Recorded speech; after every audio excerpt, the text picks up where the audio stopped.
நேயர்களே வணக்கம். இது கொங்கு சமுதாய வானொலி பண்பலை 90.4 அலைவரிசை கொங்கு பொறியியற் கல்லூரி வளாகத்திலிருந்து ஒளிபரப்பாகி வருகிறது. நேயர்களே, நமது கொங்கு சமுதாய வானொலி 90.4 அலைவரிசையில் இது ஆண்டோர்களுக்கான ஒரு விழிப்புணர்வு நிறைந்த சிறப்பு நிகழ்ச்சி. அதாவது அனுபவங்களாலும் வயதாலும் பக்குவப்பட்ட ஆண்டோர்களின் சிறப்பு தகவல் நிறைந்த விழிப்புணர்வு நிகழ்ச்சி. இந்திய அரசாங்கத்தின் அறிவியல் மற்றும் தொழில்நுட்பத்துறை என்னும் டிபார்ட்மெண்ட் ஆஃப் சயின்ஸ் அண்ட் டெக்னாலஜியால் நிறுவப்பட்ட விக்ஞான் பிரசாத் என்னும் துறை மற்றும் அழகப்பா பல்கலைக்கழகம் இணைந்து வழங்கும் 60 வயதுக்கும் மேற்பட்ட ஆண்டோர்களை உள்இணைக்கும் புதுமையான சமுதாய வானொலி நிகழ்ச்சி அனுபவ். நிகழ்ச்சி ஆக்கம், ஊக்கம் மற்றும் வழிகாட்டல் டாக்டர் ஆர் ஸ்ரீதர். வடிவமைப்பு செயலாக்கம் அழகப்பா பல்கலைக்கழகத்தின் டீன் டாக்டர் ஆர் முருகன். நிகழ்ச்சி ஒருங்கிணைப்பு கொங்கு சமுதாய வானொலி நிலைய இயக்குனர் டாக்டர் எஸ் மகேஸ்வரன். தயாரிப்பு அறிவிப்பாளர் Kavitha Sivakumar.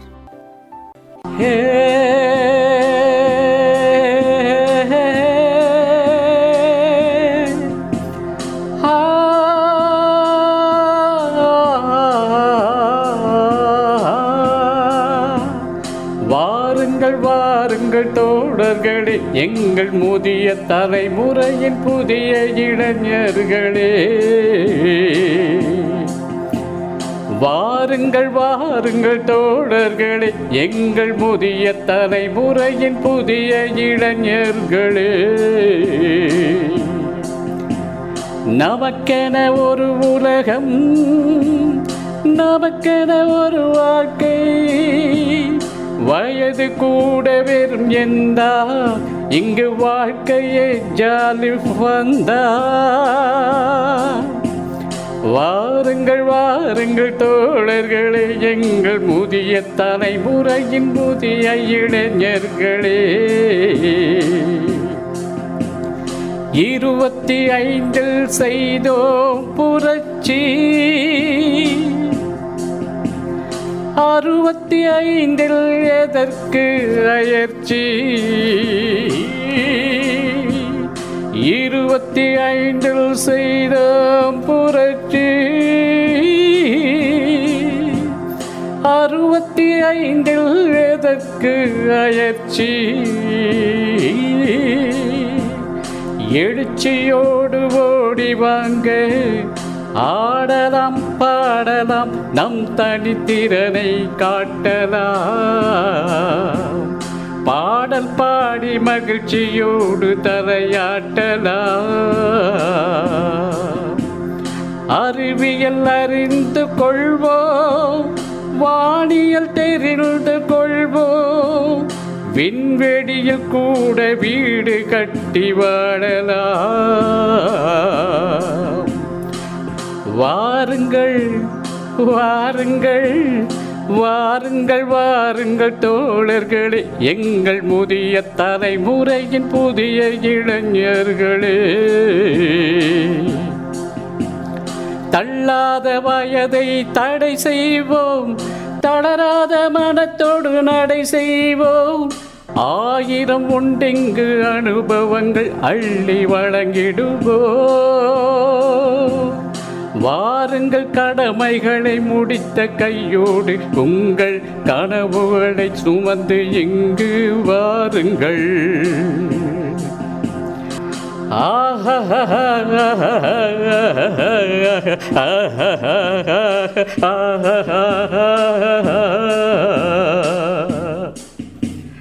La la la la la la la la la la la la la. இந்நிகழ்ச்சியின் மூலம் அறிவியல் துறையில் சாதனை படைத்த ஆண்டோர்களின் அனுபவங்கள் மற்றும் அறிவியல் துறையில் கைதேர்ந்த வல்லுநர்களின் புது அறிவு மற்றும் பொது அறிவுகளை குடிமக்களுடன் பகிர்ந்து கொள்ளும் முயற்சியே இந்த நிகழ்ச்சி. அந்த வகையில் இன்றைய நமது நிகழ்ச்சியில் நேயர்களே, இன்றைய நிகழ்ச்சியில் நம்மோடு கலந்துரையாடுகிறார் சிறந்த மயக்க மருத்துவர் டாக்டர் வசிஷ்டா அவர்கள். இவர் புதுச்சேரியில் நிபுணர் சிப்பர் மருத்துவமனையில் எம்பிபிஎஸ் பட்டம் பெற்று பின் சண்டிகாரில் எம்டி பட்டம் பெற்றவர். நேயர்களே, இப்பொழுது நிகழ்ச்சியை கேட்போம். உங்களுடன் உரையாடுவது நான் உங்கள் தங்கராஸ். நேயர்களே, இது நேற்றைய நிகழ்ச்சியின் தொடர்ச்சி.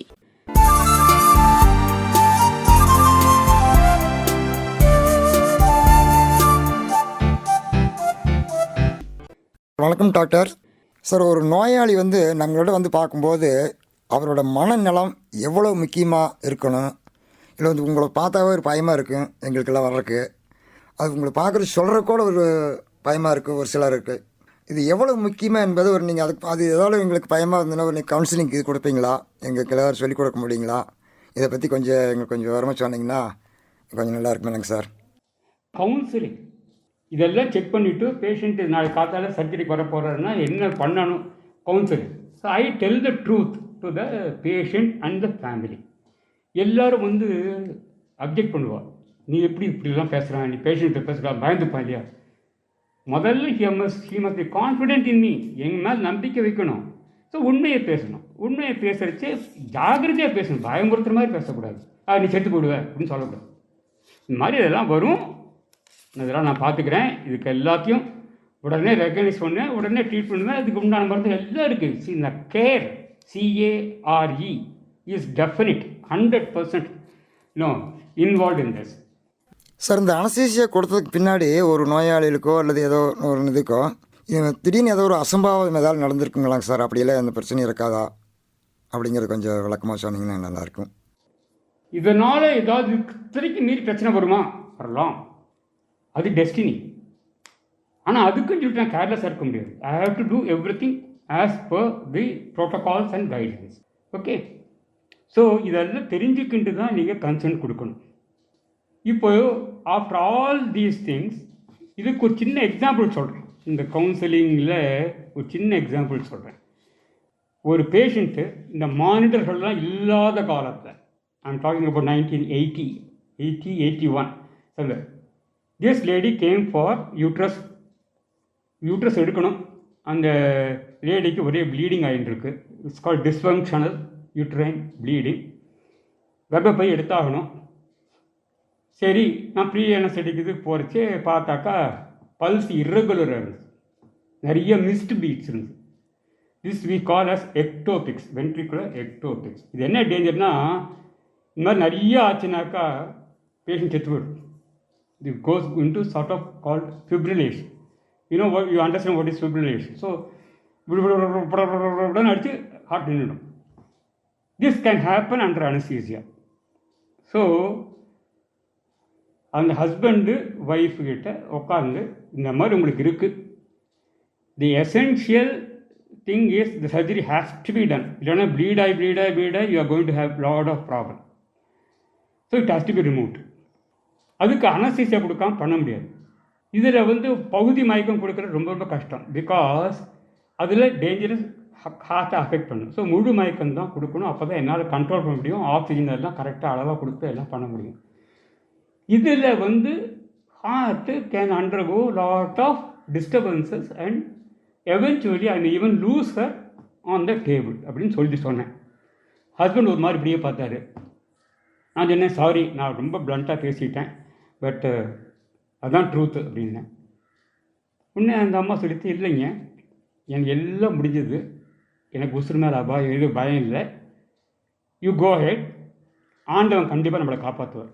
அது அடுத்த நாள் காத்தால சர்ஜரி போகிறதுக்கு முன்னாடி திபுன்னு ஒரு 10 பேர் வந்தாங்க. நாங்கள்லாம் டாக்டர்ஸு, நான் ஆனமலையில் இருக்கேன், நான் பொள்ளாச்சியில் இருக்கேன், நான் இங்கே இருக்கேன், என்ன வேணும் உங்களுக்கு? நீ அந்த பேஷண்ட்டை போய் நீ செத்து போவேன்னு சொல்லலாம்? Please all get out. நீங்கள் என்னை தொந்தரப்படாதீங்க. நான் இப்போ கான்சன்ட்ரேட் பண்ணி பேஷண்ட்டுக்கு அனஸ்தீசியா கொடுக்க போயின்னு இருக்கேன். டோன்ட் டிஸ்டர்ப் மீ அப்படின்னு சொல்லிட்டு நான் உள்ளே போயிட்டேன். இவங்க வெளியே எதுவும் சத்தம் போட்டிருக்காங்க. மற்ற சர்ஜன்ஸ்லாம் சேர்ந்து அவங்கள குவாய்டன் பண்ணி அனுப்பிச்சிட்டாங்க. உள்ளே போனால் everything went out extremely well, touch wood. அந்த இது இருந்தது, டிஸ்டர்பன்ஸ் இருக்கத்தான் இருந்தது, எல்லாம் இருந்தது. But surgery went on well. She didn't move anything. The BP recovered her completely, then brought her out. Then I stayed with the patient for nearly 24 hours bedside. I didn't neglect. எனக்கு வீடு முக்கியமில்லை, அது முக்கியம். இந்த patient சாகக்கூடாது, வீட்டுக்கு போகணும். So அந்த ஒரே ஒரு வைராக்கியத்தை கூடவே இருந்தேன், பார்த்துக்கிட்டே இருந்தேன். ஆண்டவன் ஹெல்ப் பண்ணார், எல்லாம் நல்லபடி ஆயிடுச்சு. 2 நாள் கழித்து மறுபடியும் இந்த டாக்டர் கும்பல் வந்தது. இன்னும் பெருசாக இன்றைக்கி சொன்னீங்க, ஆகிடுதான்னு பாருங்கள், இது என்னோடய டியூட்டி, ஆகலாம்னு தான் சொல்ல முடியும். அப்படி நான் ஒன்றுமே சொல்லாமல் பேஷண்ட் போயிருந்ததுனாக்கா என்ன பண்ணியிருப்பீங்க அப்படின்னு. அப்புறம் அவங்க போயிட்டாங்க. 10வது நாள் discharge. It was a Saturday. இந்த லேடின்னு சொல்லிட்டு சனிக்கிழமை போகக்கூடாது, ஓ சண்டே மார்னிங் போய்க்கிறேன் அப்படின்னு சொல்லிட்டாங்க. சரி, எவ்ரிதிங் இஸ் ஃபைன். 10 நாள் ஆச்சு, ஒன்றும் பிரச்சனையே இல்லாமல் போயிட்டுருக்கு. She is walking about, eating, எல்லாம் பேசி. சனிக்கிழமை ராத்திரி பாத்ரூமில் ஷீ டைஸ், இறந்துட்டாங்க. பாத்ரூம் போய் விழுந்தாங்க, அதோடு போயிடுச்சு. ஸோ எங்களுக்கெல்லாம் ஒரே ஷாக். என்னடா இவ்வளோ நல்லது பண்ணி கொடுத்தோம், அது பேஷண்ட் இறந்து போயிடுத்து, என்ன ஆகுது சரி. சரி ஆயிடுத்து, இதுக்கு அப்புறம் ஒன்றும் பண்ண முடியாது. ஸோ இது 4 நாள் கழித்து ஹஸ்பண்ட் கம்ஸ். நான் சொன்னேன், சாரிப்பா சார், நீங்கள் சாரியே சொல்லக்கூடாது, நான் உங்களுக்கு தேங்க் பண்ண வந்திருக்கேன். இது என்னடா ரொம்ப போச்சு அப்படின்னு பார்த்தா, நீங்கள் சொன்ன ஒரே வார்த்தையில் நான் அவகிட்ட இருந்து லீகல் ஹேர் வரைக்கும் போகிறதுக்கு எல்லாத்தையும் nomination everything I got signature when she was alive. இந்த 10 நாள் எனக்கு அதுதான் வேலை. ஆஸ்பத்திரியில் இருக்கும்போது ஒருவேளை ஏதாவது ஆச்சுன்னா என்ன பண்ணுறது அப்படின்னு சொல்லிட்டு எல்லாத்துக்கும் கையெழுத்து வாங்கி வச்சுன்னுட்டேன். இப்போ எனக்கு ஒரு லீகல் ஹர்டலே இல்லை, ஒரு இது இல்லை.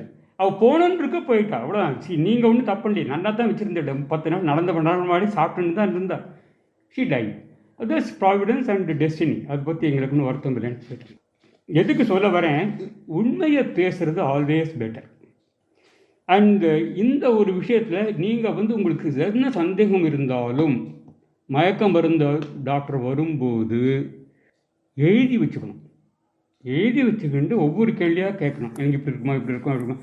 தப்பு இல்லை, முட்டாள்தனமான கேள்வியும் கேட்கலாம். ஆனால் அந்த anaesthetist should be able to answer you and convince you that he will be safe. Sir, இந்த அனஸ்தீசியா கொடுக்க வேண்டிய மருத்துவர் நோயாளிகளை எந்தெந்த அளவுக்கு கவனிச்சுக்குவாங்க, எவ்வளோ கவனமாக இருப்பாங்க அப்படிங்கிறத பற்றி தங்களுடைய விரிவான அறிக்கையை சொல்லுங்களா? உங்களுக்கு என்ன சொல்ல வரேன்னாக்கா, sorry to say it in English, there are no safe anaesthetic techniques, only safe anaesthesiologist. புரிஞ்சுங்களா? சேஃபாக இருக்கக்கூடிய அனஸ்தட்டிக்ஸ் மட்டும்தான். டெக்னிக்ஸ் எந்த டெக்னிக் பண்ணாலும் பிரச்சனைகள் வரும், காம்ப்ளிகேஷன் வரும், எல்லாம் வரும். பட் அப்பப்போ அதை ரெகனைஸ் பண்ணி ட்ரீட்மெண்ட்டே இருந்தாக்கா சரியாக போயிடும். இது பயப்பட வேண்டிய அவசியமே இல்லை. இப்போ இருக்கிற மாடர்ன் கேட்ஜெட்ஸில் you can pick up in no time and treat within seconds. So nothing to worry. இதில் என்னன்னாக்கா, படிக்காமல் பண்ணுறான் பார்த்தீங்களா, படிக்காமல் ஒருத்தன் பண்ணுறதுக்கு ஒரு சின்ன ஒரு எக்ஸாம்பிள் சொன்னால், ஒரு கூட அசிஸ்டண்ட்டாக ஒருத்தர் இருந்தார், எம்டி முடிச்சுட்டு தான் வந்திருந்தார். புதுசாக ஒரு மருந்து வந்தது. இந்த மருந்து நான் 78லேயே சண்டிகரில் நான் போஸ்ட் கிராஜுவேஷன் பண்ணும்போதே படிச்சிருக்கேன். ஆனால் அப்போல்லாம் நம்மகிட்ட வரல, எனக்கு ஸோ எக்ஸ்பென்சிவ் ட்ரக். ஸோ ஹாஸ்பிட்டல்லாம் கிடைக்காது. 90-92 வாக்கில் வந்தது. அப்போது இந்த பையன் சொன்னால், சார் இது நானும் யூஸ் பண்ணுவேன் சார், நீங்கள் மட்டும் தான் யூஸ் பண்ணலாவா, நீங்கள் தான் பெரிய பிஸ்தவா, இப்படி தான் கேட்டாங்க. தம்பி, இதை பற்றி எல்லாம் முழுக்க படிச்சுட்டு பண்ணு, இதனோட காம்ப்ளிகேஷன்ஸ்லாம் என்னென்னு பாரு, சைடு எஃபெக்ட்ஸ் என்னென்னு பார்த்தோம். சரி, எல்லாம் படிச்சாச்சு சார், எனக்கு எல்லாம் தெரியும் சார், ஒன்றும் பிரச்சனை இல்லை. சரி, நம்ம தயார் பண்ண முடியாது, ஏன்னா that fellow was little influential with the higher authorities. சரி, நான் என்ன பண்ணேன், அவன் போய் நீ கொடுன்னு சொல்லிட்டு அங்கேயே சுற்றிட்டு இருந்தேன், அந்த தியேட்டர் வாசல்லையே சுற்றிட்டு இருந்தேன். எல்லாம் ஏன் இங்கே சுற்றுறேன், நான் ஒரு 10 நிமிஷம் சர்ஜரி ஆரம்பிட்டு இங்கே இருந்துட்டு பாருங்க. உடனே தடாபடான்னு சத்தம், சார் கார்டியக் அரெஸ்ட் ஆகிடுச்சு, பேஷண்ட் நின்று போச்சு, வாங்க சார். உடனே ஓடி போனேன். Within seconds I resisted the patient. Then asked him, ஏன் ஆச்சு தெரியுமா? தெரியாது சார். ஸ்டீராய்டு மருந்து கொடுத்தியா? முதல்ல கொடுக்கல. அதுதான், you should give that first before you give this ended. So புக்கில் போடல, அதுக்கு தான் சொன்னேன் உங்கள்கிட்ட. முழுக்க படிக்கணும், முழுக்க தெரிஞ்சுக்கணும். இல்லை என்கிட்ட கேட்டிருக்கணும். நீ இல்லை உனக்கு தான் எல்லாம் தெரிஞ்ச மாதிரி போய் பண்ணினீங்க. இப்போ புரிஞ்சுக்கிட்டே, நீ ஆயுசு தப்பு பண்ண மாட்டேங்கல்ல அப்படின்னு. எதுக்கு சொல்ல வரேன், unless otherwise the anesthetist has full knowledge of what he is going to do, he shall not touch any medication which is not clear to him. தெரிஞ்சதை வச்சுக்கிண்டு பண்ணார். சார், அனஸ்தீசியா செயல்படும் விதம் நோயாளி ஏதாவது மாறுபடுங்களா? அப்படி ஏதாவது இருந்ததுன்னா கொஞ்சம் சொல்லுங்களேன். இது ஒரு சந்தோஷமான விஷயம் என்னன்னாக்கா, 1980 ஒரு சிசேரியன் செக்ஷனுக்கு அனஸ்தீசியா கொடுக்குறேன். நாங்கள் ஸ்பைனல் அனஸ்தீசியா தான் கொடுப்போம். பாதி உடம்பு தான் மறக்க போகிறோம். தொப்புள்லேருந்து கீழே கால் வரைக்கும் மறந்துடும். அந்த குழந்தை ஒரு பொன் குழந்தை பிறந்தது. குழந்தை அழலை. அந்த காலத்தில் நாங்கள் மயக்கம் மருந்து டாக்டர்ஸ் தான் போய் குழந்தையும் பார்த்துக்கணும். ஸோ இது ஸ்பைனல் அனஸ்தீசியா கொடுத்தனால பேஷண்ட் கான்ஷியஸாக இருக்குது. மானிட்டர் இருக்குது, பக்கத்தில் இந்த நர்ஸ் அம்மாலாம் பார்த்துக்கிறாங்க. ஸோ நான் போய் குழந்தைய பார்க்க போனேன். குழந்தை அழவே இல்லை. ஸோ செஸ்ட் கம்ப்ரெஷன்ஸ், ப்ரீதிங் எல்லாம் கொடுத்துட்டே இருந்தேன், ரெசிஸ்டேட் பண்ணிட்டே இருந்தேன். 5 நிமிஷம் ஆச்சு. சர்ஜன் வந்து வேணாம், இனிமேல் மூளையெல்லாம் போயிடும், வேணாம் விட்டுடுங்க அப்படின்னாங்க. நான் சொன்னேன், இல்லைங்க, குழந்தை நல்லா பிங்காக இருக்குது, வார்மாக இருக்குது, ஸோ வில் கண்டினியூ அப்படின்னு சொல்லிட்டு நான் பிடிவாதமாக பண்ணிட்டு இருந்தேன். 40வது நிமிஷம் குழந்தை ஓன்னு கத்திட்டு கை காலெலாம் விசுக்குன்னு ஆக்கிக்கிண்டு. So there is no neurological damage, brain damage ஆகலை. ஏன்னா எல்லா மூமெண்ட் இருந்தது. 2004 ஒரு சிசேரியனுக்கு இதே ஆப்ஸ்டட்ரிஷியன் வந்தாங்க. போகிறேன், சொன்னாங்க, யார் தெரியுமா, அன்றைக்கி நீ ரெசிடேட் பண்ணி 40 நிமிஷம் உட்காந்து காப்பாற்றி கொடுத்தீங்க, அந்த பொண்ணு தான் இது அப்படின்னா. எவ்வளோ ஒரு சந்தோஷமான மூமெண்ட். இதை அனுபவிச்சா தான் தெரியும், வெறும் சொல்லி புரிய வைக்க முடியாது. அப்போது எங்களுக்கு பிரச்சனையே இல்லை. இந்த பொண்ணுக்கு கொடுக்கும்போது இந்த பொண்ணுக்கு பிறந்த குழந்தை வந்து ஒரு பையன் குழந்தை, நல்லா ஞாபகம் இருக்குது. ஒரு நியோனட்டாலஜிஸ்ட் இருக்கா, அந்த பீடியாட்ரிக் ரெசிஸ்டேஷன் எல்லாம் இருக்குது. So I don't bother about the child, I bother only about the mother. Everything was went off very well. எதுக்கு சொல்கிறேன்னா, ஆண்டவன் நமக்கு நல்லதே பண்ணுவார். எப்பவுமே ஒரு சில சமயம் மூட் அப்பீட்டாக இருக்கும், சில சமயம் ரொம்ப டிப்ரெஷனில் போவோம், எல்லாம் இருக்கும். இதில் என்னன்னாக்கா, நான் when I started practice, நான் ஆரம்பித்த போது எனக்கு தெரிஞ்சதெல்லாம் சேஃப்டிங்கிற ஒரே தாரக மந்திரம், சேஃப்டி தான். அதுக்காக என்ன பண்ணுவேன், 15 நிமிஷத்துக்கு முன்னாடியே வந்துடுவேன். என் மிஷினை செக் பண்ணுவேன், எல்லாம் இருக்கா பார்த்துப்பேன், ஸ்பேர் ஆக்சிஜன் சிலிண்டர் இருக்கா பார்த்துப்பேன், எல்லா மருந்தும் லோட் பண்ணி நானே லோட் பண்ணி லேபிள் பண்ணி வச்சுப்பேன், எமர்ஜென்சி ட்ரக்ஸு லோட் பண்ணி வச்சுப்பேன். இதில் நிறைய ஆப்ஜெக்ஷன் வந்தது. ஆஸ்பத்திரி ஓனர்ஸ் வந்து, யோ பணத்தை வீண் பண்ணுறியா, இதெல்லாம் மருந்து லோட் பண்ணி தூக்கிடுற, நீங்கள் என்ன எப்படி ரெக்கவர் பண்ணிங்க பண்ணிக்கோங்க, பட் இதெல்லாம் எசென்ஷியல். அந்த டயத்தில் போய் அவசரமாக மருந்து எடுக்க முடியாது. அப்போ யார் எடுப்பா, நர்ஸ் அம்மா. She might even misread the labels. ஒரு மருந்து பேர் இன்னொரு மருந்து லோட் பண்ணி கொண்டு கொடுத்துருவா, நாமளும் வெரிஃபை பண்ணாமல் கொடுத்துருவோம். அப்புறம் யார் அனுபவிக்கிறது காம்ப்ளிகேஷனை? ஸோ எல்லா மருந்துகளும் லோட் பண்ணி வச்சுப்பேன். அதுக்கப்புறம் தான் மயக்கம் ஆரம்பிப்பேன். யார் என்ன அவசரப்படுத்தினாலும் கேட்க மாட்டேன். And so people were dead against me, all the surgeons. ஸோ இல்லாததுக்கு போதாதுக்கு சும்மா கம்ப்ளைண்ட் பண்ணிட்டே இருப்பாங்க. எதுக்கு சொல்ல வரேன், இங்கிலீஷில் ஒரு சேயிங் இருக்குது, life is a masterpiece if you know how to master peace. அமைதியே உன்னால் காப்பாற்ற முடிஞ்சதுன்னா உன் லைஃப் நல்லா இருக்கும்னு சொல்லி ஸோ இந்த மாதிரி இருக்க டைட்டில் தாங்க என்ன பண்ணுனாக்கா, I told you earlier it sir, care கொடுக்க முடியும், CARE, கேர் கொடுக்க முடியும். அந்த ஏ எடுத்துகிட்டு ஒரு யூ போட்டால் க்யூர், அதுக்கு நான் கேரண்டி தர முடியாது. I can give guarantee for care. கண்டிப்பாக நல்லா பார்த்துக்கிறேன், அதனால் நல்ல பெனிஃபிட் வந்தால் good. If it is not, I am not responsible. எவ்வளோத்தனைக்கு மீறி நடந்ததுன்னா அது cure. It's all God's destiny. But care கொடுக்காமல் போச்சுன்னா என்னோட தப்பு, negligence. It is not so. இதில் என்னென்னா, there's one other good word in English. There's a thing called aptitude, APTITUDE, aptitude. அந்த பிஏ எடுத்துட்டு டி போட்ட ஆப்டிடியூட், அந்த டிஏ எடுத்து எல் போட்ட ஆல்டிடியூட்.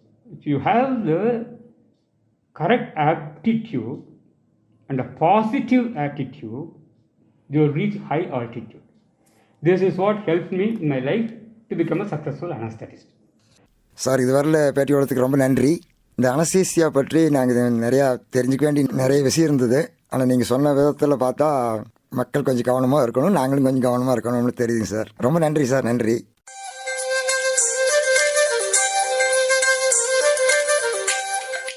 நேயர்களே, இதுவரை அனஸ்தீசியா பற்றி நம்முடைய கலந்துரையாடியார் சிறந்த மயக்கியல் நிபுணர் டாக்டர் வசிஷ்டா அவர்கள். இவர் புதுச்சேரி ஜிப்மர் மருத்துவமனையில் MPBS பட்டம் பெற்று சண்டிகரில் MD பட்டம் பெற்றவர். உடன் உரையாடியது நான் உங்கள் தங்கராஸ். நேர்களே, நமது கொங்கு சமுதாய வானொலி பண்பலை 90.4 அலைவரிசையில் நீங்கள் இதுவரை கேட்டுக்கொண்டிருந்த நிகழ்ச்சி ஒரு சிறப்பு விழிப்புணர்வு நிகழ்ச்சி. கொங்கு சமுதாய வானொலி 90.4 ஆண்டோர்களுக்கான ஆண்டோர்களின் சிறப்பு நிகழ்ச்சி அனுபவம். அதாவது இந்திய அரசாங்கத்தின் அறிவியல் மற்றும் தொழில்நுட்பத்துறை என்னும் டிபார்ட்மெண்ட் ஆஃப் சயின்ஸ் அண்ட் டெக்னாலஜியால் நிறுவப்பட்ட விஞ்ஞான் பிரசார் என்னும் துறை மற்றும் அழகப்பா பல்கலைக்கழகம் இணைந்து வழங்கும் 60 வயதுக்கும் மேற்பட்ட ஆண்டோர்களை உள்இணைக்கும் புதுமையான சமுதாய வானொலி நிகழ்ச்சி அனுபவம். இந்நிகழ்ச்சியின் மூலம் அறிவியல் துறையில் சாதனை படைத்த ஆண்டோர்களின் அனுபவங்கள் மற்றும் அறிவியல் துறையில் கைதேர்ந்த வல்லுநர்களின் புதிய தொழில்நுட்ப அறிவு மற்றும் பொது அறிவுகளை மூத்த குடிமக்களுடன் பகிர்ந்து கொள்ளும் முயற்சியே இந்த நிகழ்ச்சி ஆக்கம், ஊக்கம் மற்றும் வழிகாட்டல் டாக்டர் ஆர் ஸ்ரீதர். வடிவமைப்பு செயலாக்கம் அழகப்பா பல்கலைக்கழகத்தின் டீன் டாக்டர் ஆர் முருகன். நிகழ்ச்சி ஒருங்கிணைப்பு கொங்கு சமுதாய வானொலி நிலைய இயக்குனர் டாக்டர் எஸ் மகேஸ்வரன். தயாரிப்பு அறிவிப்பாளர் கவிதா சிவகுமார். நேர்களே, இந்நிகழ்ச்சி நிச்சயம் உங்களுக்கு பயனுள்ளவையாக அமைந்திருக்கும் என்பது எங்கள் நம்பிக்கை. எழுதி அனுப்புங்கள் உங்கள் கருத்துக்களை. எழுதி அனுப்ப வேண்டிய முகவரி: நிலைய இயக்குனர், கொங்கு சமுதாய வானொலி நிலையம், கொங்கு பொறியியற் கல்லூரி வளாகம், தோப்புப்பாளையம், பெருந்துறை. தொலைபேசியிலும் உங்கள் கருத்துக்களை பகிர்ந்து கொள்ளலாம். தொலைபேசி எண்கள் 226678 மற்றும் 226679. முன் இணைப்பு எண் 042994. சரி நேயர்களே, இனி தொடர்ந்து கொங்கு சமுதாய வானொலியின் நிகழ்ச்சிகளோடு இணைந்திருங்கள்.